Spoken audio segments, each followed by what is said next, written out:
Senate Bill 2208. Good afternoon, everybody. Good afternoon, everybody.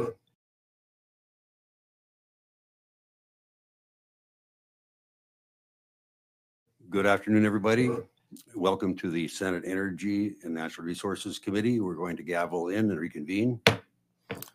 I'm going to be turning the gavel over to Vice Chair Kessel while I introduce Senate Bill 2208.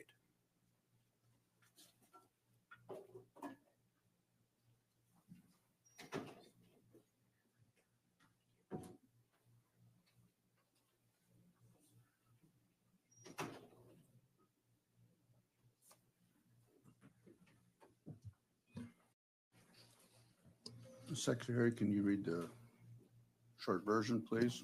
Relating to the Municipal Infrastructure Fund and the County and Township Infrastructure Fund. Thank you. Senator Patton. Thank you, Vice Chair Kessel and members of the committee. Senate Bill 2208 is an energy and ag infrastructure bill. It is designed to help bring uniformity across the state regarding the regulation of major infrastructure projects. I will start with the key component. If a political subdivision adopts a policy that exceeds or unreasonably restricts or conflicts with an agriculture or energy infrastructure project that is required to be permitted or approved by a state agency, they will not be eligible to receive prairie dog funding until the cure of the policy ordinance has taken place. This proposed bill does exclude wind and solar projects from the restriction. It does include confined animal feeding operations. Vice Chair Kessel and members of the committee, prairie dog funding is generated from taxes assessed on oil and gas production. It takes infrastructure to produce oil and gas. There are well pads, gas plants, oil, natural gas, and produced water pipelines, power lines, produced water disposal wells, roads, and many other impacts. Without infrastructure, there is no prairie dog money. The question is, if a political subdivision does not want to have any energy infrastructure, should they benefit from the energy infrastructure that has impacted someone else? I'd ask the clerk to pull up a map of West Texas. We've heard stories about landowner fatigue. That's West Texas and their energy infrastructure. I would say that there's a dramatic amount of landowner fatigue there as it relates to it. Now, if you'd switch to the other picture of the Bakken, a little bit smaller, but the little yellow dots, those are the well pads.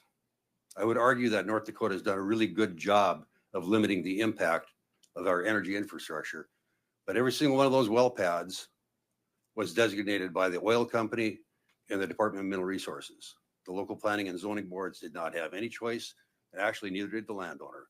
Those drill lines were set up a long time ago by the state, and the pads were designed to have the least impact on the surface of the landscape. Very effective, about 4 miles apart in most cases. That's the difference between well-managed energy infrastructure and something else that I've seen, as I showed down south. When it comes to this, I did visit with a farmer in McKenzie County, and you might hear some more stories about landowner fatigue, and I know there's people here that are going through that themselves. This particular individual with his family's land, they have more than 40 miles of pipelines located on it. And this is just on the land that they own, not the land that they rent. And I guarantee you, there's been some landowner fatigue out west. We did build an appeals process into this law. If a political sub does not feel that they were too restrictive, they can appeal to the state land board, which is made up of 5 statewide elected officials: the governor, Secretary of State, the Superintendent of Public Instruction, the State Treasurer, and the Attorney General. The bill may seem punitive, and I think that is because it is. There's already sections of Century Code that restrict prairie dog dollars. For example, it can't be used for debt service. Also, if political subs fail to file a report with the treasurer on how the funds were used, they do not qualify for the next biennium. There were 12 towns that lost their funding because of this. Now, there wasn't a lot of money, but they failed to file the report. There's a little bit of a question, I guess I would say, regarding should the state do this? And it's in Article 7 of the U.S. Constitution that grants the political subdivisions the authority to do that, what they can do. And that's through the state legislature. So the state legislature determines the authorities that local political subs to have. And that's found across all parts of our century code. Our game and fish regulations and laws are uniform across the state. We have many, many aspects of it where the state has determined what can and what cannot happen as it relates to infrastructure and other projects. So with that, I've introduced the bill. I know there's a lot of people here that are interested in providing testimony, but I would stand for questions from the committee. Any questions for Senator Patton? Senator Gerhardt. Thank you, Vice Chair. Senator Patton, you mentioned a couple punitive type things. Is that for a 1-year time? And if they missed filing their report, does that come back the next year? Are they able to come back on? Actually, the biennium, what happens is the prairie dog buckets typically fill in the second year of the biennium. So if they don't file the reports, and there were 12 smaller towns, one of them actually dissolved their charter here beginning of the year, but it was more than around $15,000 or $20,000 altogether, but they just failed to file. But at the end of the biennium, or the second year of the biennium, if they haven't filed at the end of it, they don't qualify for the next biennium. Any other questions for Senator Patton? Hearing none. Thank you. Is there any other supportive testimony for Senate Bill 2208? Mr. Acting Chairman, members of the committee, I'm Pete Hannibal with North Dakota Farm Bureau. We know this bill causes a lot of anxiety. And so we have within Farm Bureau, we have what we call a legislative task force. Group of members from around the state, not on our board. Sometimes they're county presidents, sometimes they're not. And we called them together last evening for a Zoom conference call, whatever you call it nowadays. I guess they call it go-to-meeting at our office, and asked them about this bill. We clearly have on page 15 of our policy book, we clearly have several policies that would go along with this, with the ag part of it. Wasn't of interest to us before we got the ag part of it, and that's okay. So we asked them, and unanimously they said we probably should support this because it is one of the things that we have strived for years. Unfortunately, we've been in a situation where our organization has sued local entities because they have gone beyond their authority in livestock zoning. And so I won't mention all of our policies, but I will mention a few of them. We encourage zoning authorities to use the state model zoning ordinances as their primary guideline. Another one says, we believe that agricultural zoning should not be held at a higher standard than zoning for industrial or municipal uses. So we think that the ag component of this makes it good for us, that it encourages expansion of animal agriculture in this state without the not in my backyard type regulations that have been a problem in Devil's Lake, in Buffalo, in other places around the state. And so we encourage a do pass based on the agricultural part of it, and hope that you'll move this bill forward. And I'm happy to stand for questions. We have a couple other policies, different parts of the book, but those are the ones that are in the ag zoning part of the book, and that's what we're referring to. If I might interrupt, there is an amendment, and it's 25.1104.01004. Within that amendment, it excludes wind and solar from the language and adds in animal agriculture. I apologize, I missed stating that earlier. And Mr. Chairman, I'll follow up. I forgot to mention, apologize.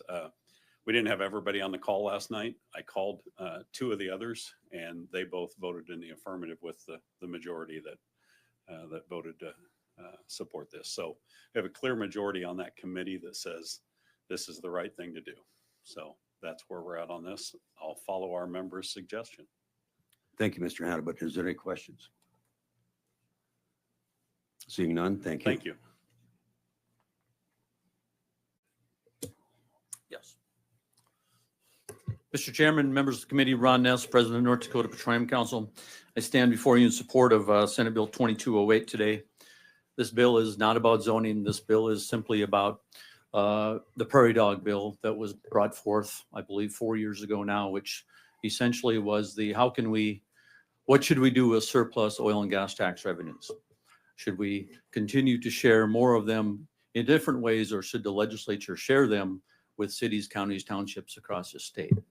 So in the law is very clear that industry and the state has allocated out the regulatory authorities to the Public Service Commission, the Industrial Commission, the Department of Agriculture, the Water Commission, and the Department of Environmental Quality.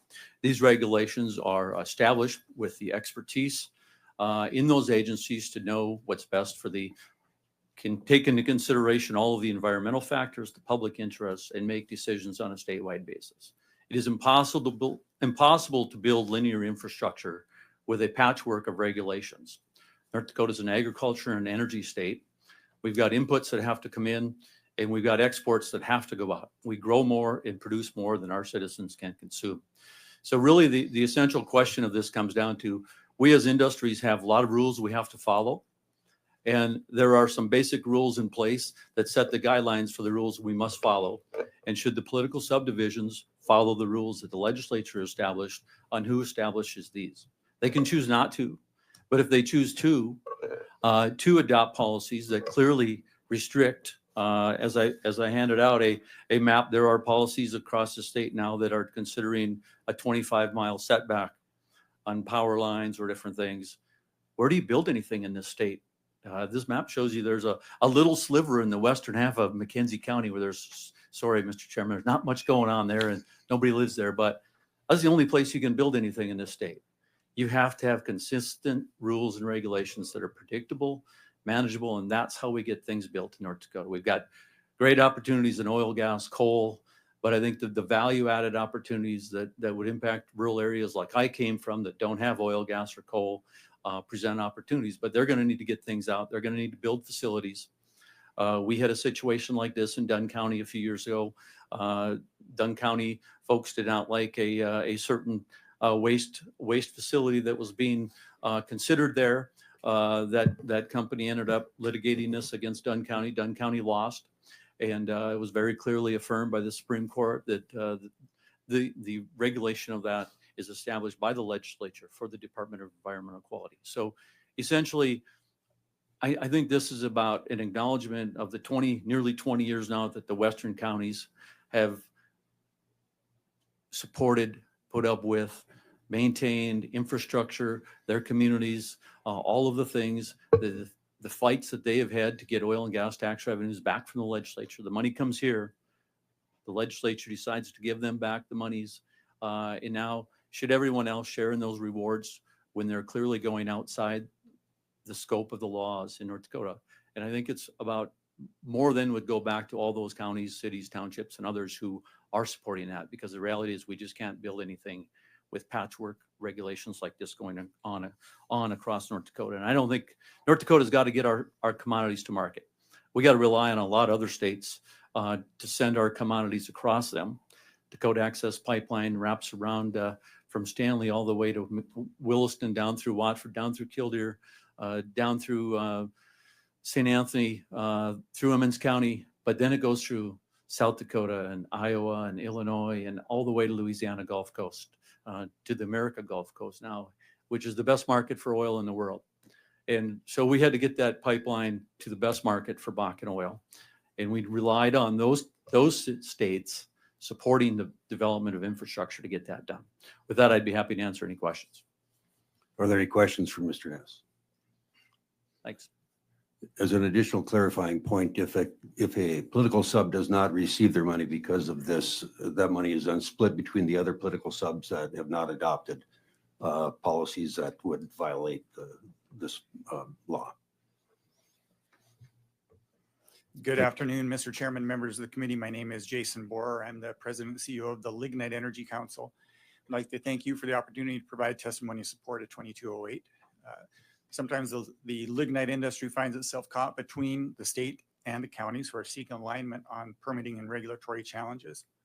When industries such as ours are caught in the middle of those misalignments, it's a day we're not moving our industry forward. We're not creating local jobs, state tax revenue, and our objective is to find a way forward that supports the energy development of the state while preserving the vital revenues and the partnership with the state and local budgets.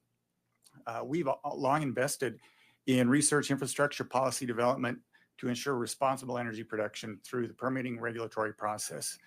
This includes the work that we did on EPA primacy for Class 6 wells that allows for carbon capture sequestration, which is one of the critical technology of the future that will sustain our industry. But that also sustains and creates advantages and opportunities for the counties, municipalities, townships in those regions as well, because as those industries grow, tax revenues, severance, and conversion tax revenues grow as well, in addition to the jobs and economic development. Going to put a finer point on a point that Mr. Ness made regarding the difficulty of developing in a patchwork regulatory environment.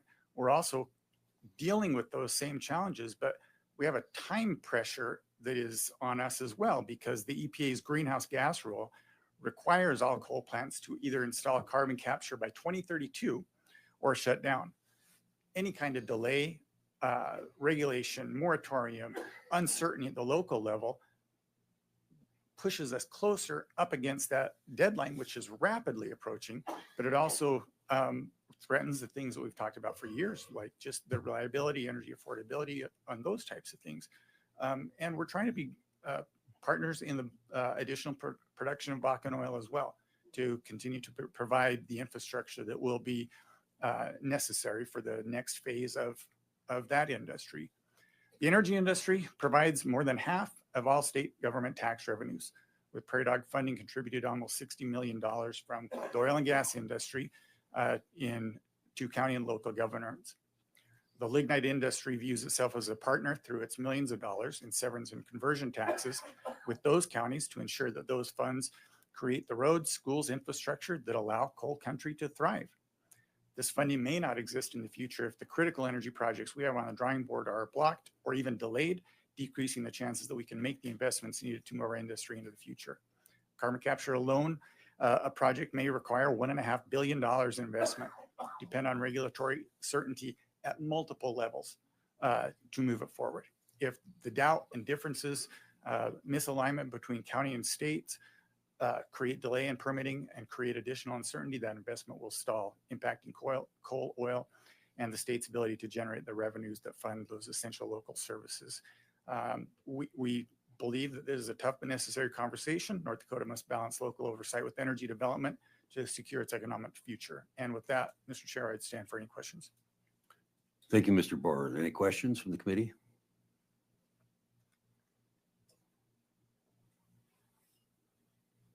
Senator Inget. Thank you, Senator Patton. Chair Patton.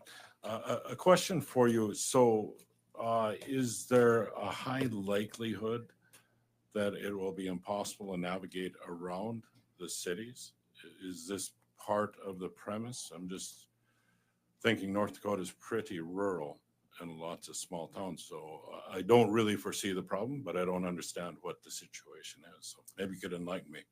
Yeah, Senator Inget, Mr. Chairman, members of the committee, I think the answer to that question really depends on what project we're referring to. In some projects, it may be possible to provide alternate mechanisms. In other projects, I think you're kind of locked in. A carbon capture project, for instance, you can't build it anywhere but right next to the coal plant. So in that, you can't move it or just go to plan B. I think the bigger point, though, is one that Mr. Ness made, which is demarking the proper roles and responsibilities of the state and the counties to provide the framework necessary and to set the baseline of expectations for those types of projects in a comprehensive fashion with the state. And during that process, which should happen in the legislative session, there should be a robust conversation between the state policymakers and the different counties, townships representing those points of view. So the policy that the state passes, which would be applicable to the entire state, is consistent with those objectives. So I guess the state policies that are implemented should have the flexibility to make those alternate siting decisions on a case-by-case basis. But as far as what we're doing in our industry, we got critical minerals, carbon capture, transmission lines. It's hard to answer your specific question with a single yes or no answer. Sometimes it is possible to provide alternatives. Continue, Senator Inget. Thank you, Chair Patton. Since you weren't quite sure how to answer that question, I'll ask you another then. So North Dakota is filled with towns about the size of the town I come from, 250 people. And if my understanding is correct, it's $150 per person once it falls under certain thresholds. Is that correct? Am I correct in that assumption? Senator Inget, Mr. Chairman, members of the committee, I don't know the answer to that. Okay, it's within the bill. I just read it, but I just want to make sure I understand it properly. Okay, so the question again is, it's going to be a pretty tiny incentive for a town that's my size to get $150 per person when there's 200 people in the town. And so I'm just wondering if you consider that aspect of it, and in fact, the smaller communities will have almost no say whether they decide to take the money or not, simply because they're so small. There comes to the point where it's immaterial to the project because of the small communities that North Dakota is full of. Senator Inget, Mr. Chairman, members of the committee, I think Mr. Ness kind of provided a framework for that answer, which is this doesn't require the counties, the townships to make any decisions, but if they make that value proposition, that calculation themselves, say, this just isn't worth it, they're free to do so. And I think that this bill leaves that avenue open to them to say, run the numbers. And if they come to the same conclusion you did, which is this just isn't that much money, then they can do whatever they want to do. But this is geared toward those counties who see the benefits and want to be partners with that energy development and sharing those revenues that do provide that are worthwhile according to the calculations that they perform. Further questions? Thank you, Mr. Boer. Thank you.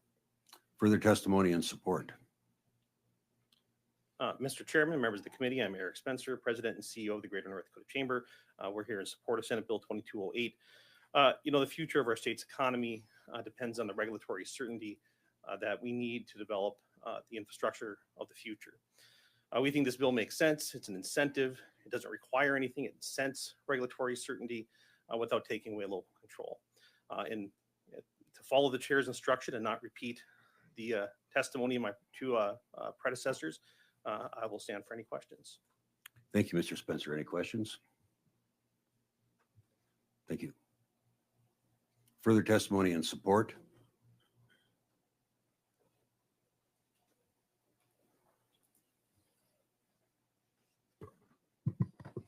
Good afternoon, Chairman Patton and members of the committee. My name is Jade Koski, and I represent the North Dakota Stockmen's Association. Thank you for the opportunity to comment.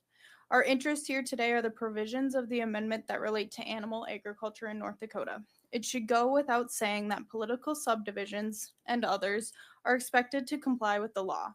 Otherwise, we are all wasting our time being here. Ordinances that go beyond or conflict what is allowable in Century Code or administrative rule are out of order, and there should be some remedy to compel compliance other than a private citizen having to file a lawsuit against a public entity with far more resources than someone footing their own bill. Unfortunately, there have been some examples of this as it pertains to animal feeding operation zoning, where some political subdivisions have knowingly adopted restrictions outside what is allowable in state law, inappropriately leaving livestock projects in a lurch, creating confusion and business uncertainty, and providing no real appeal or recourse options other than going to court. This needs to be corrected. While we're not sure what the appropriate mechanism is to do so, and believe that ambiguous terms that in the proposed amendment, such as interferes and unreasonably restricts, would need to be defined or eliminated, and the investigation and review process be further delineated in order to be workable, we appreciate this conversation and are hopeful that we are able to find a path forward to address ongoing animal feeding operation issues while preserving the local decision-making components that are reserved for political subdivisions. Thank you for this time to comment. Thank you, Ms. Koski. Is there any questions for? Thank you. Further testimony and support? Good afternoon, Chair Patton and committee. My name is Leslie Eisnagel on behalf of the North Dakota Corn Growers Association. I'd just like to echo many of the comments of the previous speaker. We support the zoning standards and state law, and when the political subdivisions don't abide by those, there should be some kind of mechanism to prompt compliance. We, along with Stockman's and the Farm Bureau, served on a zoning task force and discussed some of these issues, and it's difficult for a lawsuit to be the only remedy. So I'll stand for any questions. Thank you. Are there any questions? Thank you very much. Okay, thank you. Further testimony and support? Further testimony and support? Seeing none, we'll move to opposition testimony.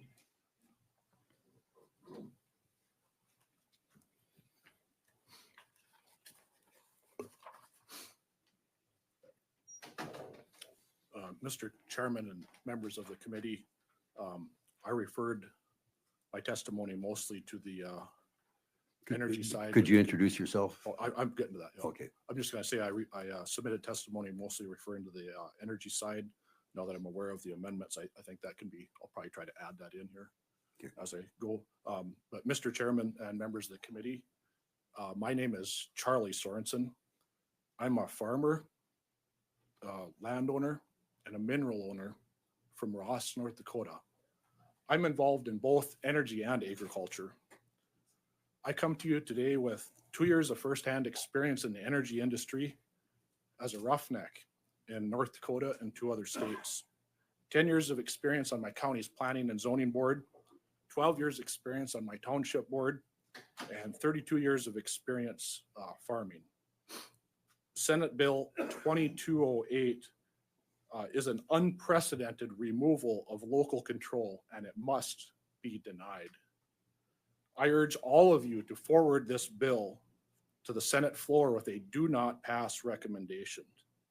This bill is riddled with multiple problems which cannot be improved by any changes or amendments. In my high school government class, I learned that the foundation of laws centers around the notion that your rights end where someone else's begin. In North Dakota, we have the right to zone and defend property rights and existing uses of property.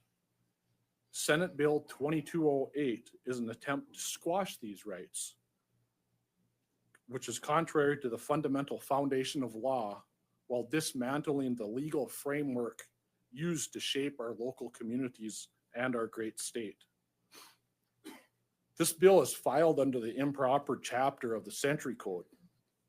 As it essentially takes zoning authority away, it should be filed under chapters 11, 40, and 58, which deal with county, city, and township zoning. The bill reeks of ambiguity.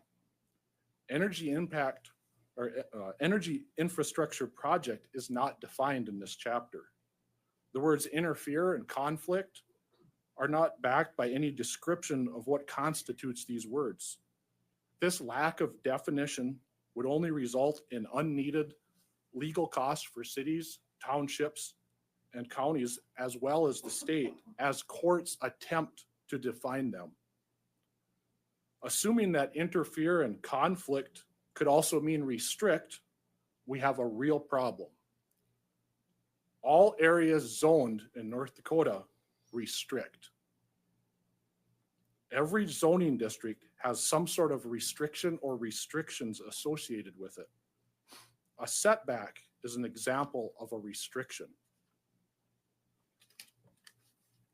This leads me to conclude that this bill takes funding from any area zoned in North Dakota that has to deal with a new statute of approved energy infrastructure or an agricultural expansion at the same time. It effectively ends zoning in North Dakota and coerces communities to accept energy infrastructure without regards to their needs, wishes, and special circumstances. Senate Bill 2208 is unreasonable. It lacks a rational basis, and it is not supported by evidence. Cities, townships, and counties have local codes, laws, rules, and guidelines that they have enforced for years. Removing funds collected from the energy tax because of a zoning restriction is simply unjust. Imagine for once if 2208 instead stated no city, township, or county shall receive grant funding if they enforce speeding laws upon any member of the North Dakota Senate. Most would agree that that is ridiculous. For similar reasons, Senate Bill 2208 is ridiculous. I live between the cities of Watford City, Williston, and Minot. When I cannot find items needed for my farm in these towns, I'm forced to look elsewhere. When I cannot find these items in the state or in the nation, I must continue to keep looking. Because I cannot find certain goods does not mean that I go without them. It just means I have to look at other places. I've had to source both my farm labor and some of my machinery from other countries, as I cannot find this locally. I've never considered asking the North Dakota Legislative Assembly to pass a bill forcing my local area to provide for my farm items that I need. It's simply un-American and unnecessary. Yet, Senate Bill 2208 is attempting to do just that, legislatively forcing a local area to provide something that is not available. In this case, unrestricted zoning.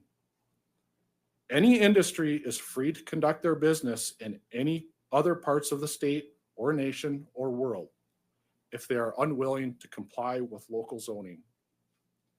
I have the privilege of being part of an estimated 1,500 hearings at my county's planning and zoning. I can only think of 4 hearings that have been denied. We strive to follow our land development code. This code conforms to our comprehensive plan.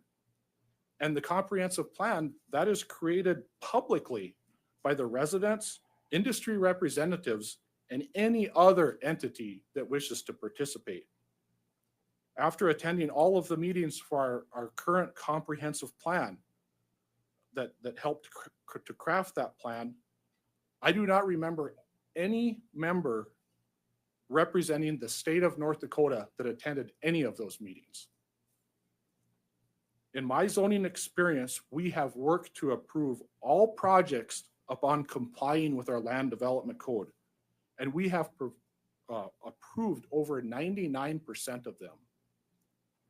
Senate Bill 2208 is an attempt to override our properly created local rules, and above all, is simply unnecessary.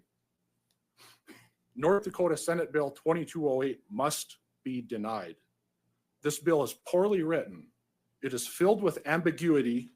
It is simply unreasonable and unrational. It's unnecessary, and it overrides local rules and codes. Passage of this bill would be a shameless and cheap blow below the belt to those local entities and hundreds of North Dakotans working with planning and zoning. Forward Senate Bill 2208 to the Senate floor with a do not pass recommendation, and I will stand for any questions. Are there any questions for Mr. Sorensen? Seeing none. Further testimony in opposition.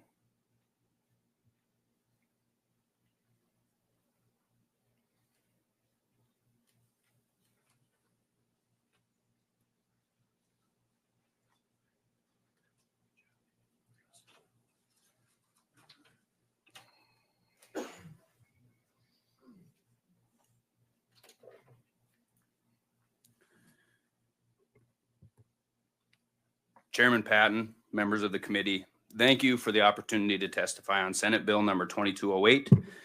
My name is Matt Perdue, and I'm testifying on behalf of North Dakota Farmers Union's members. NDFU is opposed to Senate Bill 2208. We certainly appreciate the sponsors of this bill's frustration with opposition to some of the projects in our state.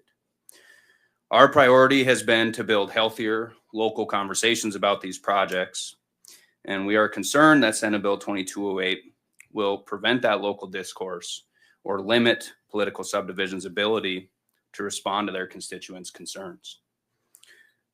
It was cited earlier that there's some confusion about the intent of what triggers the loss of Operation Prairie Dog funds. We've talked about how if they violate state statute, they would lose Operation Prairie Dog funds. But the legislation appears to go beyond that, using any policies that interfere, unreasonably restrict, or conflict with an ag or energy infrastructure project as triggers for the termination of Operation Prairie Dog eligibility. We believe that language will create confusion and may prevent adoption of even well-intentioned ordinances. We are also concerned by the legislation's lack of local engagement with the reporting and determination of a violation. There is no requirement that any person reporting a violation must first attempt to address that concern with the local political subdivision. The political subdivision has no period during which it can modify an ordinance that creates a conflict and potentially triggers the loss of Operation Prairie Dog funds. The legislation also lacks clarity on if and how the political subdivision's eligibility for prairie dog funds can be restored. With regards to animal agriculture, our member-driven policy and action supports locally led livestock development. While Senate Bill 2208 might make it easier to site animal ag facilities, we are concerned it will undermine efforts to promote local acceptance. While we share some of the frustrations that were cited by some of my agricultural colleagues, we simply don't think that 2208 is the right solution for animal agriculture. During the 68th Legislative Assembly, the legislature established the Regional Livestock Planning Grants Program, a livestock-friendly county program, and the Agriculture Infrastructure Grant Program. This session, Senate Bill 2177, would establish a new animal agriculture facility and infrastructure fund. Together, these programs support local planning, address infrastructure concerns related to livestock development, and in our view, support that idea of locally led livestock development. Last session, the legislature also passed House Bill 1423, which creates an outright prohibition on political subdivisions exceeding state setbacks for animal feeding operations. In response to concerns, some of which you heard earlier, that some townships and counties knowingly exceed their statutory authority, House Bill 1423 does include a stick. It requires townships or counties to pay legal fees for the prevailing party if a lawsuit invalidates local zoning ordinances.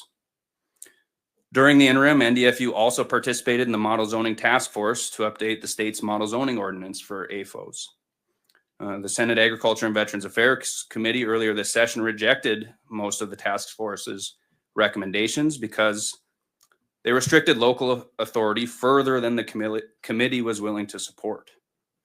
This morning, the committee gave a due pass on one key provision of that bill, which authorizes the use of an odor footprint tool as an alternative science-based tool to determine AFO setbacks. This legislation may be understood to restrict the application of that tool if it determines that setbacks should be greater than statutory limits, which may be viewed as interfering or conflicting with development. Finally, NDFU has been a strong supporter of investments in rural infrastructure. As you all know, a strong network of farm-to-market roads is critical to the success and safety of family farmers and ranchers. In many communities where new developments have sparked some controversy, there are many farmers and ranchers who support those projects. This legislation would negatively impact supportive farmers and ranchers as much as those who oppose a given project. So while we support the sponsor's desire to address opposition to some projects, we believe the best solution is to promote healthier neighbor-to-neighbor conversations about new development. We simply believe this legislation is too punitive to achieve that goal. We respectfully request a do not pass recommendation on Senate Bill 2208. I appreciate your consideration, and I'm happy to answer any questions. Thank you, Mr. Perdue. Are there any questions? Seeing none, thank you. Thank you. Further testimony in opposition. Hello. From from the cheap seats. the locker room. Mr. Chairman, members of the committee, my name is Aaron Burst. I'm with the Association of Counties. Since all these folks have driven a long way, I won't take much of their time. I will just make this very brief. The Association of Counties does not support this bill. It's never a pleasure getting up in front of the chairman, who is the prime of the bill, and even more in particular when it's you, Mr. Chairman, because you have been a supporter for local government for a long period of time. So I appreciate it. I just feel like this bill goes too far. It's a litigation nightmare, whether you go to the original bill or if you go to the amended bill in terms of what is regulated, what is administrative rules. I just don't think this is the way. I'd be more than happy to work with the committee or anybody here to see if we can try to find some way to get through this controversial subject. I'd happy to take any questions. I wish I'd have thought of some hard ones for you, Aaron. Thank you, Mr. Chairman. Is there any questions? Seeing none? Yep. Thank you. Further testimony in opposition. Good afternoon, Chairman Patton and members of the committee. Larry Severson, North Dakota Township Officers Association. I stand to echo the comments of the previous two speakers. They very well lay out exactly what we feel, and in the interest of your time, that concludes my statement. I would stand for any questions. Okay, are there any questions for Mr. Severson? Thank you. Thank you. Further testimony in opposition. Thank you, Mr. Chairman and members of the committee. My name is Ladd Erickson. I'm the McLean County State's Attorney. I oppose the concept of the bill. Amendments don't help, and I wasn't prepared to talk about animal agriculture here. But as you can see, that's a major issue. It probably needs to be dealt with in a separate bill than in something that comes in here. I was involved in that referral drive. I was asked to be a spokesman against that when the corporate farming law was changed, and I had spent some years on an economics committee studying that. Just because the state tries to develop a uniform ordinance, doesn't mean there's any local control. And last session when that was going on, I just said, you're going to have to just go to the ballot on that. Every time that goes out, it's about 80-20 in rural areas against Smithfield, like a Chinese corporation parachuting in a bunch of hogs, and you can have the setbacks from the houses and stuff, but you devalue neighboring property, and that's a local decision. So to me, animal agriculture should be handled totally separate here. The only reason they're coming here in some of those big corporations is because they're being run out of where they're at, and they're going to incur a higher transportation cost.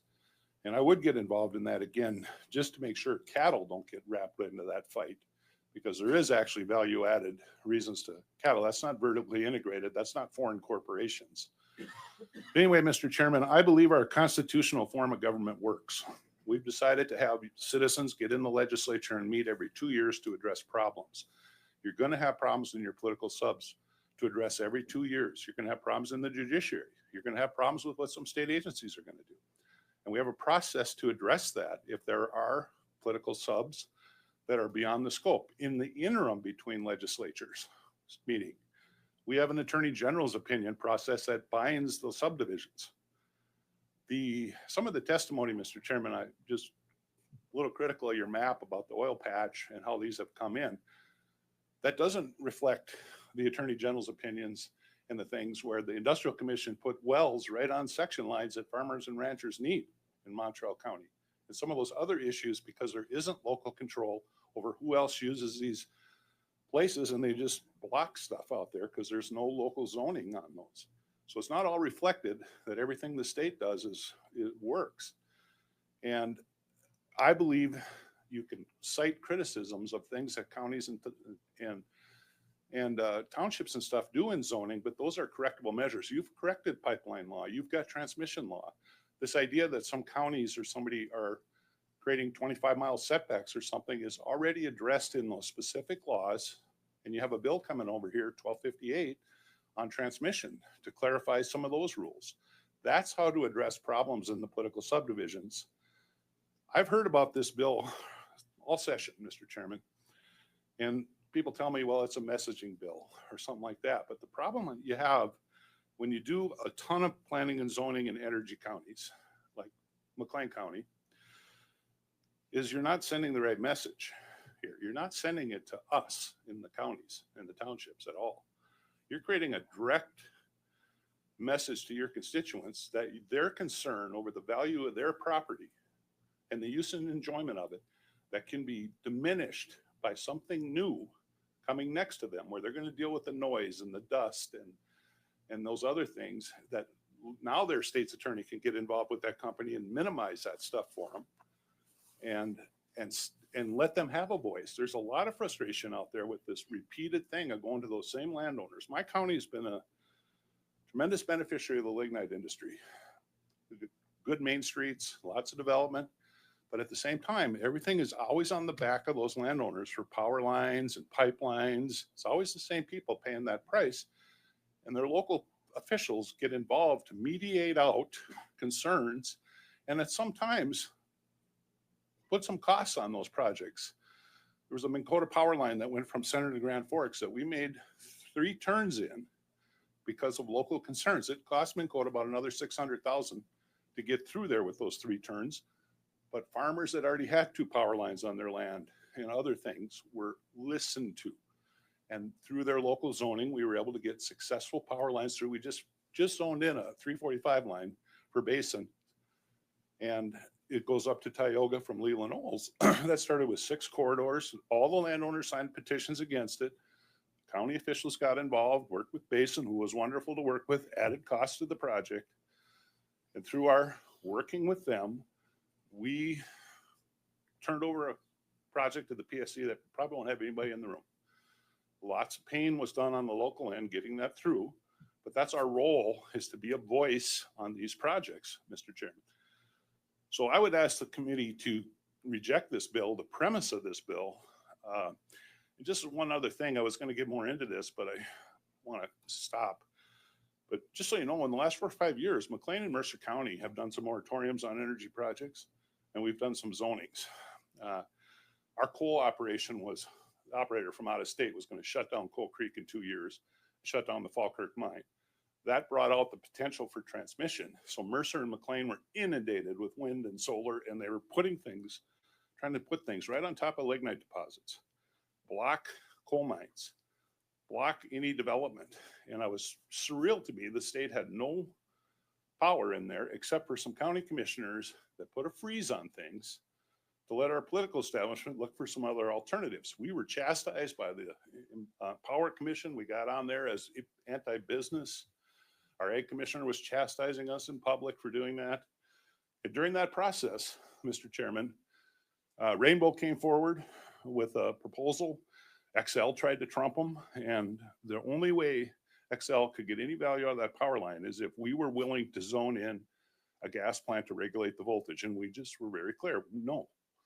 You just want the power line. You want to create a regional depression out here by shutting down that plant and that mine. So our county zoning powers were able to keep that from happening.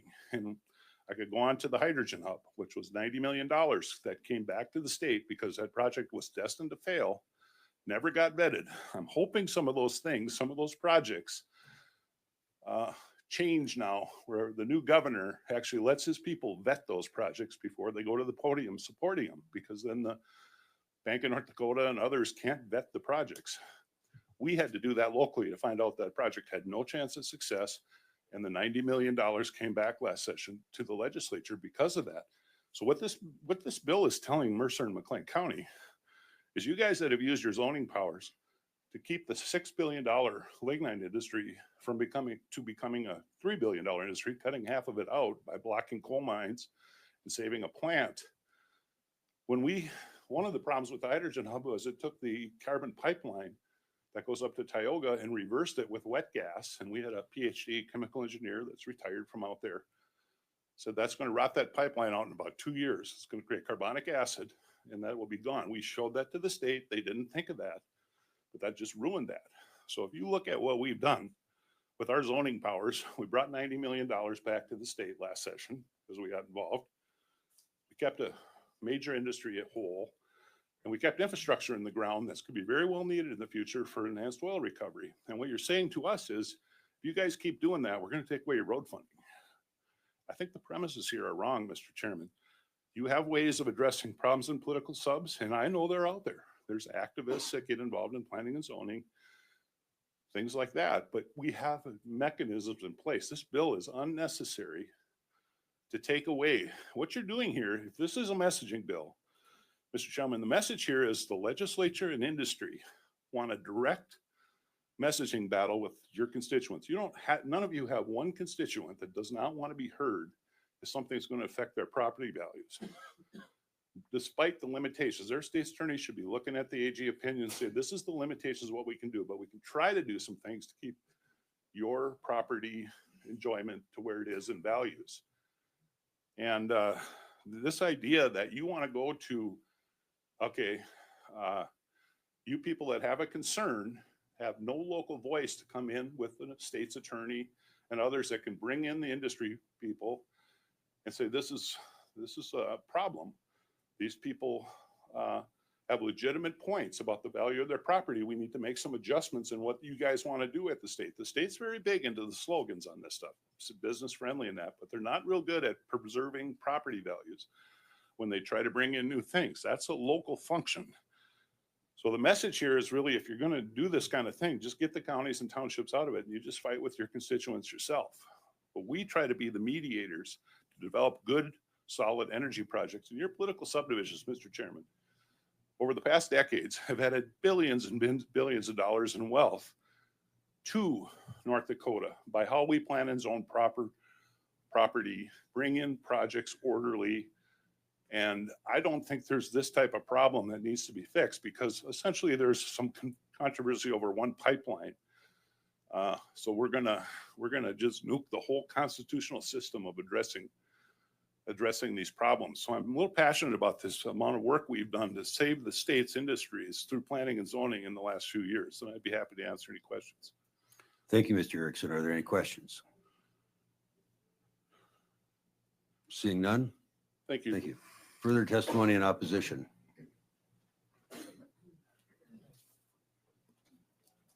The update of the timeline, I've got shutting down about 3:35 for everybody, if that. I will hang around afterwards. Mr. Chairman, members of the committee, my name is Aaron Magrum. I'm a Emmons County Commissioner. I'm handing out some testimony there, but some of it's repetitive, so we'll save some time. But I would have to probably say I have some agreements with some previous speakers, and Mr. Ness and Mr. Boer were correct on things like saying that a patchwork ordinance system probably doesn't work and that there needs to be some regulatory similarities. But I think, as Mr. Erickson just stated, if this is a messaging bill, then I think the message that especially the state is missing is that the counties and the townships are sending the message to the state that we don't agree with some of these state statutes. And that's where, if we're going to streamline the process, then there has to be some kind of conversation that's allowed. Because I was here 2 years ago and we tried increasing setbacks on certain things like carbon pipelines, and they just get absolutely ran off the board. And then we're told that we're supposed to go to the PSC. And so we had 6, 7, 8 hearings across the state, hours upon hours, dozens of people testifying in opposition to that project, and yet it still is going through. So what's the answer to people? Like, what are they supposed to do when they have conflicts with these projects? And a lot of topics get brought up about a non-oil producing county. Emmons County has major transmission. We have the Northern Border natural gas pipeline. We have the DAPL pipeline. We have the enhanced DAPL pumping station. We're a huge energy county. We just don't necessarily produce oil. We also have a wind farm. We have the transmission going with that. We're not an activist county, but when we see flaws in the state law and we try to go through the process that everyone's expecting us to go through here, and not only does it fail, it basically seems to be just ignored, because again, it always seems to be people against industry. When Emmons County had its public hearings to create some of its ordinances or modify them, it was people against industry. There was no, very few, if any, landowners that were in favor of these projects. It's always the industry coming against us. And Emmons County has worked with industry. We want to work with industry. Projects are good. I mean, I worked at the Falkirk mine for 7 years. I loved working at the coal mine. I think it's a good industry.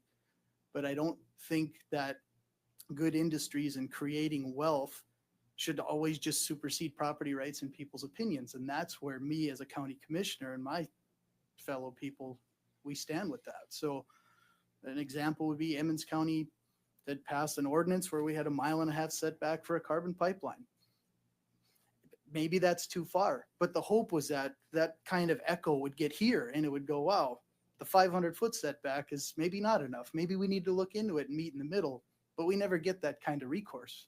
We always just get ignored and get told that we're just a subdivision that's supposed to listen to the state. And then the industries are far more powerful than us. The resources the county has is a little bit below a township and a heck of a lot less than the state. So, I mean, what are we supposed to do as citizens, constituents, and then also elected officials when people, our neighbors, our basketball coaches, our kids' teachers come to us and go, hey, what are we supposed to do about this company? What are we supposed to do? And you're like, well, we'll do whatever we can in the hopes that other people are going to listen and help us out and meet in the middle. We want to be a part of the process. And bills like this that are basically just treating us with contempt it's really disheartening because you feel like you're part of a process, you're part of a solution. We're not perfect. I'm a plumber. Most of the guys on our board are farmers, retired farmers. One guy's a tile guy. I mean, we're just simple people just listening to our people. We're not going to be perfect or right, but our message is not getting received. And now we get this message back that not only are we not being listened to, but now we're going to be punished for that. And that is extremely disheartening. And so I would really ask for a do not pass for this bill and for it to die. So with that, I will answer any questions. Is there any questions for Mr. Magrum? Seeing none, thank you. Thank you, Mr. Chairman. Further testimony? We got about 8 minutes left.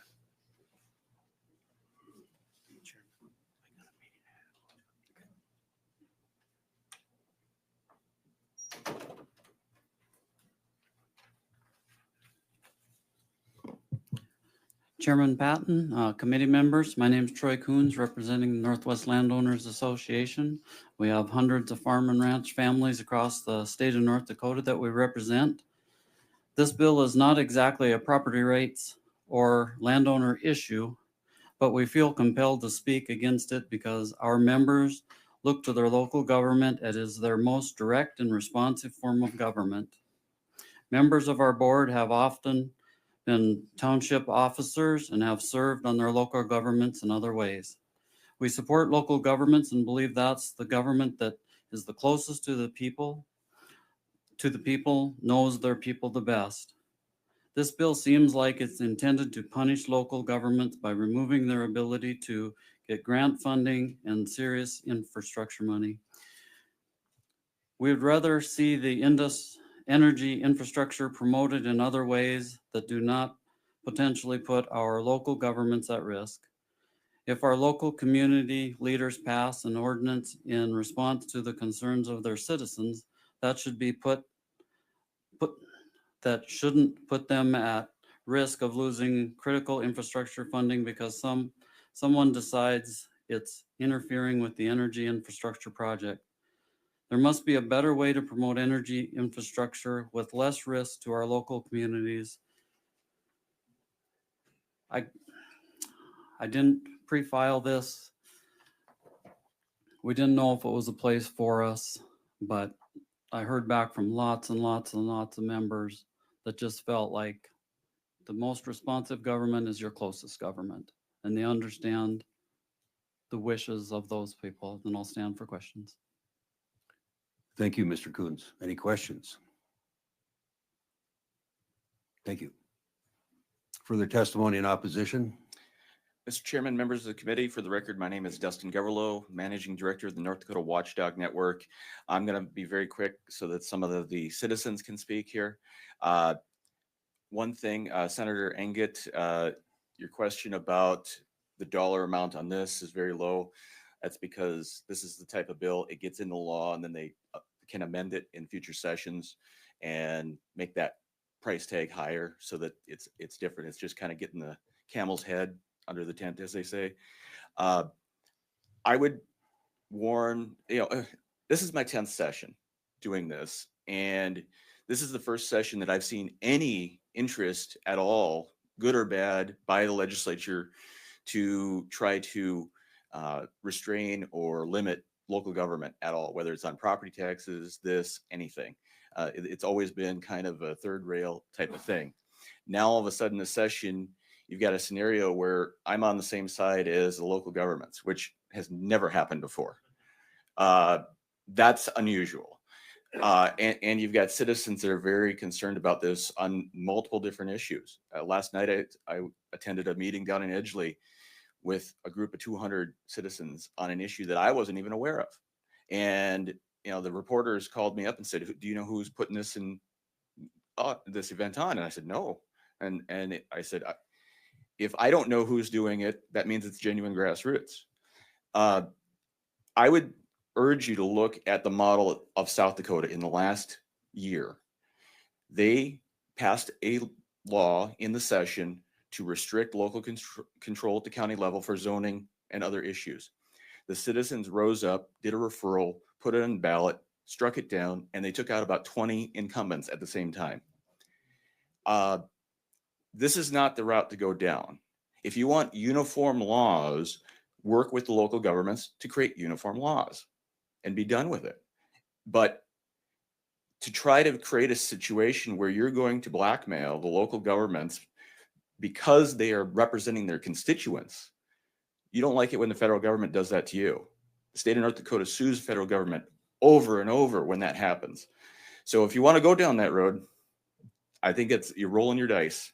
With that, I'd stand for any questions. Are there any questions? Seeing none, thank you. Further testimony? We got about 5 minutes left.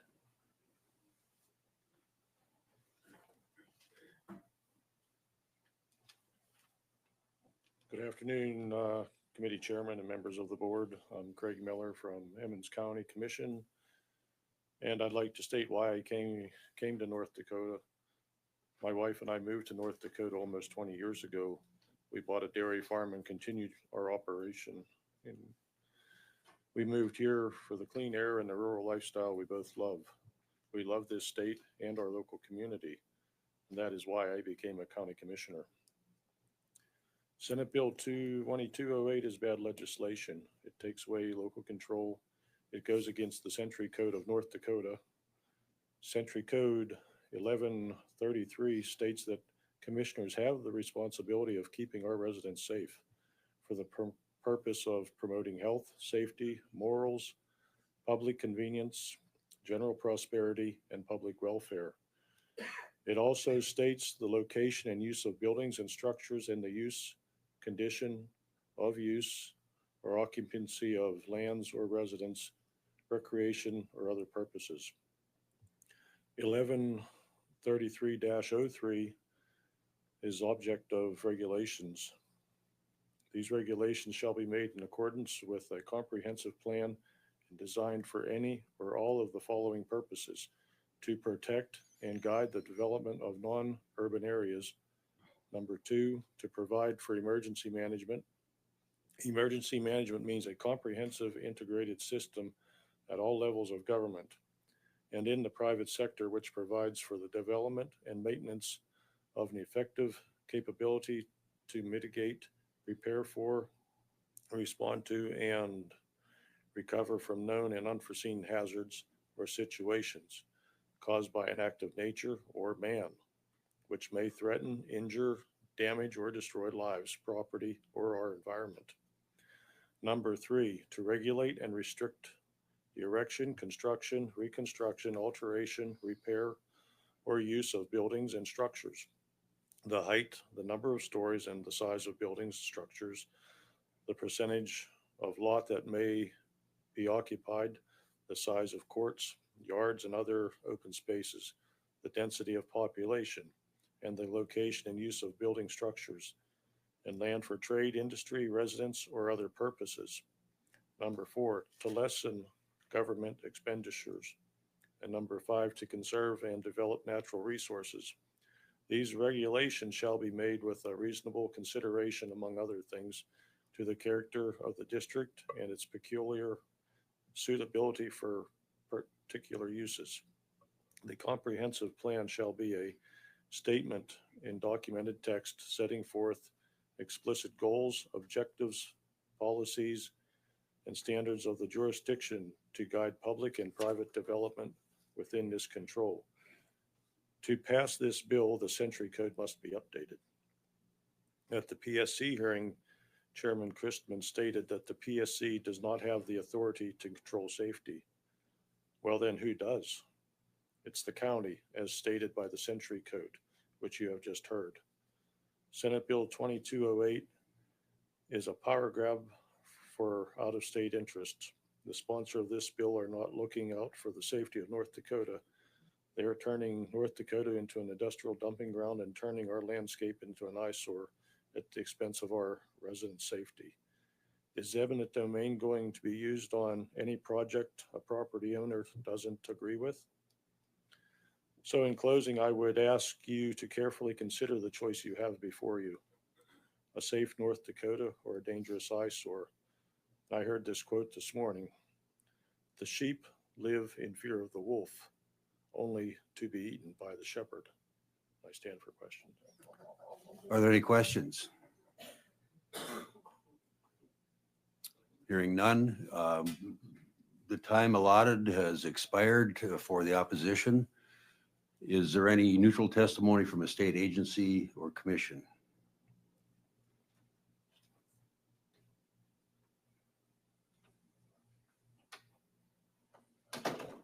Treasurer Beadle. Are you on neutral? Yes. The video is about 45 seconds delayed. So in the hall, I couldn't quite hear.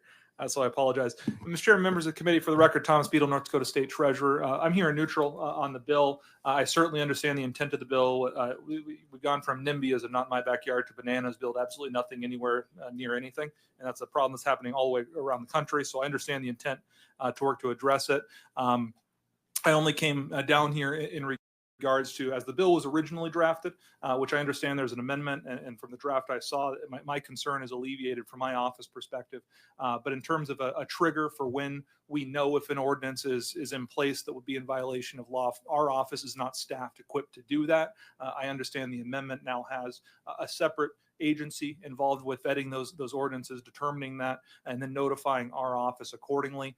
That works for us. That's the way that other distributions that are currently in law that have a withholding provision on there would work. And so we certainly are comfortable with that. Just for this committee's understanding in terms of the Prairie Dog Fund and how current law right now has that any political subdivision that receives a prairie dog distribution in a biennium has to file a report by November 30th of the even numbered year following the end of that biennium. So for the 21-23 biennium, these municipalities, these counties had to file a report. Townships don't have to file a report, but the counties and cities do. Had to file a report by November 30th of 2024 to tell us what they did with those dollars they received from 21 to 23. Any political subdivision that fails to provide that report is prohibited from receiving the prairie dog distribution in the subsequent biennium. So for this most recent biennium that completed, we had 12 political subdivisions, 12 cities who did not file their report. One of them, it was a city that's been going through the dissolution process, so we didn't anticipate giving them a distribution anyways. But so they will not be eligible for receiving this next round of distribution, which should be going out next month. For those smaller cities, the dollars that they otherwise would have received then gets redistributed and sent out to the remaining qualifying political subdivisions. So it would be our intent as an office that any dollars we would withhold from a distribution from a political subdivision that no longer qualifies, those dollars for that biennium would then be redistributed and go out to the other political subdivisions that do qualify. For the municipal infrastructure fund, it would go to the other cities that qualify within the municipal infrastructure. For the county and township, it would go to the county and township through the distribution that way. So, Mr. Chairman, members of the committee, I just wanted to come to speak to that. As long as there's an amendment with regards to a trigger for our office, our concerns are met, but I just want to make sure that the committee had some understanding of how the distribution and what happens to those dollars work. But from an office perspective, we have no position on the bill. Thank you, Treasurer Beadle. Any questions for him? Thank you. Any further testimony in a neutral?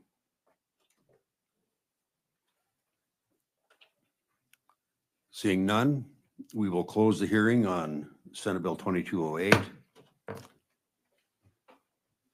Thank you all for coming.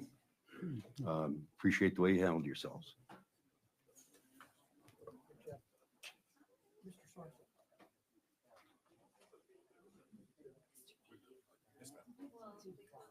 Never did.